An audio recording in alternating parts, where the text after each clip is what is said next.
Professor ইউনূসের সরকারের প্রত্যেক মন্ত্রণালয় তার কাজের মধ্যে দিয়ে জুলাই অগাস্ট বিপ্লবের চেতনাকে অনন্য উচ্চতায় নিয়ে যেতে পারে। প্রত্যেকটা মন্ত্রণালয় না মূর্তি বানায় না, টাকা খরচা করে দিবস পালন করে না, বরং ওই মন্ত্রণালয়ের একটা গভীর এবং জটিল সমস্যাকে সৃজনশীলভাবে সমাধানের মাধ্যমে। শুধু তাই না, বিপ্লবের এই বার্তাকে সারা দুনিয়া পৌঁছায় দেওয়া যায়।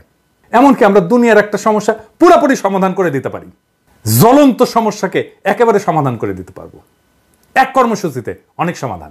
এখন আমার ক্ষুদ্র ভ্রাতা আর ভগিনীরা কবে দাদার মাথা মুথা খারাপ হয়ে গেছে, বাংলাদেশ থেকে দুনিয়ার সমস্যার সমাধান হবে, একটা সমস্যা পুরোপুরি সমাধান, এটা কি ছেলে খেলা বললেই এলো? তাহলে আসেন দেখি। আমি আজকে দেখামু একটা পরিকল্পনা স্বাস্থ্য মন্ত্রণালয় নিয়ে। যথেষ্ট সময় আছে পরিকল্পনা বাস্তবায়ন করার জন্য, আমাদের টাকাও খরচা হবে না, বরং আমরা টাকা পাবো। শুধু টাকা পাওয়া না, আমরা সারা দুনিয়া একটা পজিটিভ ব্র্যান্ডিং করতে পারবো বাংলাদেশের এবং বিপ্লবের। কিভাবে আসেন সেটা দেখি। বিশ্ব স্বাস্থ্য সংস্থা বলে আমাদের সারা বছর 8 লক্ষ ইউনিট রক্তের দরকার হয়, এবং তারা বলে যে গুড প্র্যাকটিস হচ্ছে যে 70% রক্ত যেটা দরকার সেটা আত্মীয় স্বজনদের মধ্যে থেকে নেওয়াটা ভালো, এটা পরামর্শ দেয় বিশ্ব স্বাস্থ্য সংস্থাই। আর বাকিটা ভলান্টারি ব্লাড ডোনেশন থেকে সংগ্রহ করা হয় সারা দুনিয়াতেই। তার মানে 2.5 থেকে 3 লাখ ইউনিট ভলান্টারি ডোনেশন থেকে জোগাড় করতে হয় বাংলাদেশে। মেডিকেল ছাত্রদের সংগঠন আছে সন্ধানী, এ কাজটা করে। আবার বিশ্ব স্বাস্থ্য সংস্থায় বাংলাদেশ প্রসঙ্গে জানাচ্ছে যে একটা সুসংগঠিত রক্ত সঞ্চালন ব্যবস্থা বাংলাদেশে তৈরি হয় নাই। এটা আমার কথা না, বিশ্ব স্বাস্থ্য সংস্থার কথা। তাইলে আমরা একটা জাতীয় সমস্যার কথা জানলাম, এইটার সমাধান কিভাবে বিপ্লবের সাথে মিলায় আমরা করতে পারি। আমাদের কপাল ভালো, আমাদের রক্তের যা দরকার তা আমরা পাই, দেশের মধ্যে থেকেই পাই, আমাদের আমদানি টামদানি করতে হয় না। কিন্তু দুনিয়ার কি অবস্থা? সারা দুনিয়ায় রক্তের চাহিদা 30 কোটি ইউনিটের একটু বেশি, সাপ্লাই কত? 27 কোটি ইউনিট। এবং বলা হচ্ছে যে 195টা দেশের মধ্যে 119টা দেশে 61% দেশ তাদের পর্যাপ্ত রক্তের সাপ্লাই নাই। এই দেশগুলো কোনগুলো? এগুলো দরিদ্র দেশ। এবং এই রক্তের দরকার পড়ে কাদের? শিশুদের এবং মায়েদের, গর্ভবতী মায়েদের। তার মানে সারা দুনিয়ায় 3 কোটি ইউনিটের রক্তের চাহিদা আছে যা পূরণ হয় না। লাগে কাদের? আমরা দেখলাম যে এটা দারিদ্র পীড়িত শিশুদের, গর্ভবতী মায়েদের মারা যায় তারা ধুকে ধুকে রক্তের অভাবে। আমরা এই সমস্যার পুরো সমাধান করে দিতে পারবো। কিভাবে আসেন দেখি। আমরা আগামী 16 জুলাই বেলা 3টা, যেই মুহূর্তে আবু সাইদ শহীদ হয়েছিল, সেই মুহূর্ত থেকে 5ই আগস্ট বেলা 11টা পর্যন্ত যখন হাসিনা পলাইলো, সেই মুহূর্ত পর্যন্ত সারা দেশে রক্তদান কর্মসূচি চালাবো। নাম হবে বিপ্লবের রক্তরাঙা উপহার।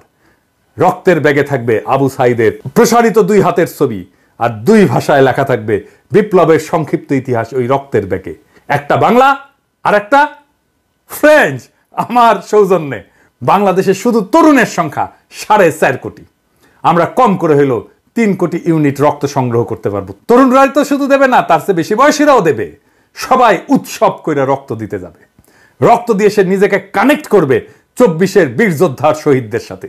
সে মনে করবে সে নিজেকে মহাজীবনের সাথে যুক্ত করছে। সেই মহাজীবন, যে মহাজীবন আমাদেরকে মুক্তি দিছে, যে মহাজীবন বিপ্লবের মাঠে, বিপ্লবের রাজপথে বীরের মতো লড়াই করছে, জীবন দিছে, আহত হয়েছে। একটা জাতীয় পুনর্জাগরণ হবে প্রত্যেক বছরে ঠিক বিপ্লবের সময়গুলোতে। এমনিতেই নানা অনুষ্ঠান কর্মসূচি হবে এই সময়টা জুড়ে। স্বাস্থ্য মন্ত্রণালয়ের এই কাজটা একটা সম্পূর্ণ ভিন্ন মাত্রা দেবে এই সময়টাকে। আমরা বিশ্ব স্বাস্থ্য সংস্থাকে বলবো আমাদের টেকনিক্যাল অ্যাসিস্ট্যান্স দাও। আমরা বলবো আমরা রক্ত সংগ্রহ করে দিচ্ছি, সংরক্ষণ করার ব্যবস্থা করে দাও, ক্রায়োপ্রিজার্ভেশন করার ব্যবস্থা করে দাও। এত লার্জ অ্যামাউন্ট রক্ত ক্রায়োপ্রিজার্ভেশনের জন্য অনেক লজিস্টিক্স লাগবে। বিশ্ব স্বাস্থ্য সংস্থা আগায় আসবে আগ্রহ ভরে এই কাজটা করে দেওয়ার জন্য, কারণ সারা দুনিয়ার সমস্যার সমাধান হয়ে যাবে। রক্তের এক্সপোর্টের রেগুলেশন আছে অনেক, আমরা বিশ্ব স্বাস্থ্য সংস্থাকে কাজে লাগাই, এই রেগুলেশনগুলো আমরা ইমপ্লিমেন্ট করতে পারবো। আমরা টাইম পেলাম অনেক এই সব কিছু করার জন্য। আমাদের তরুণদের একটা চেক আপ হয়ে যাবে, কারণ রক্ত দেওয়ার আগে একটা চেক আপ করতে হয় ম্যান্ডেটরি। কি কি? HIV, সিফিলিস, হেপাটাইটিস সি আর বি এর টেস্ট হবে। বিশাল একটা স্ক্রিনিং হয়ে যাবে সবার মুফতে। অবশ্য ছাত্রলীগের খাইস্টাগুলো ধরা খাবে। ডাক্তার এসে কবে এই এদিক আসো, সে কবে কি হয়েছে ডাক্তার সাহেব, কবে তোমার তো সিফিলিস, তুমি ছাত্রলীগ করো। হ্যাঁ ভাইরা দেখেন সারা দুনিয়ায় কি রকম পজিটিভ ইম্প্যাক্ট পড়বে। প্রত্যেক বছর ওই বিপ্লবের সময়টায় একটা কালেকটিভ স্মরণ হবে জাতীয়ভাবে বিপ্লবের ওই রক্ত ঝরা সময়ের।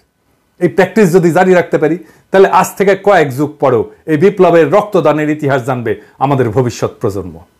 শুধু ভবিষ্যৎ প্রজন্ম না, সারা দুনিয়া জানবে কেন এই রক্তটা আমরা পাইতেছি। সারা দুনিয়ায় নানা লেখা হবে, নানা জার্নালে আর্টিকেল ছাপা হবে, বাংলাদেশ কি একটা অসম্ভব কাজ করে ফেলছে।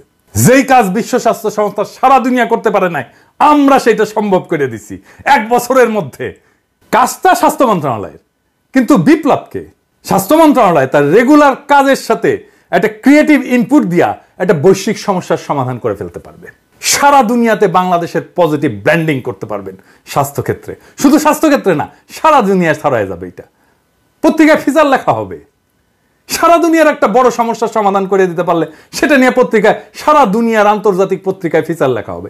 সব মন্ত্রণালয় এরকম ক্রিয়েটিভ কাজ করা যায়। এই কাজটা যত ক্রিয়েটিভই হোক না কেন, এটা স্বাস্থ্য মন্ত্রণালয় করবে? আমার অনুমান করবে না। 2টা কারণে। যে কোনো ক্রিয়েটিভ পরিকল্পনা তাকেই করতে হয় যে মন্ত্রণালয়কে লিড করে।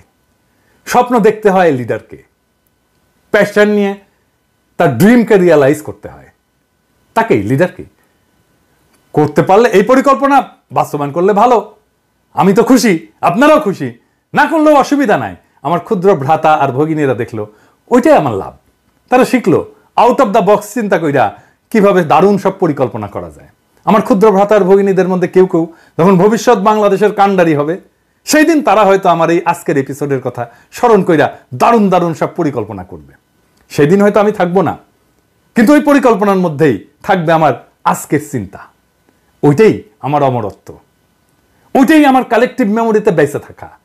আমার আজকের ভিডিও আজকের স্বাস্থ্য মন্ত্রণালয়ের জন্য না, আসলে আজকের ভিডিওটা আজকের সেই তরুণদের জন্য যাদের মধ্যে থেকে আসবে আমাদের আগামী দিনের স্বপ্নের সেই রাজকুমার, যারা আমাদের মতো শুধু নিষ্ফল স্বপ্নই দেখবে না, যাদের সেটাকে বাস্তব করার হিম্মত থাকবে। ইনকিলাব জিন্দাবাদ।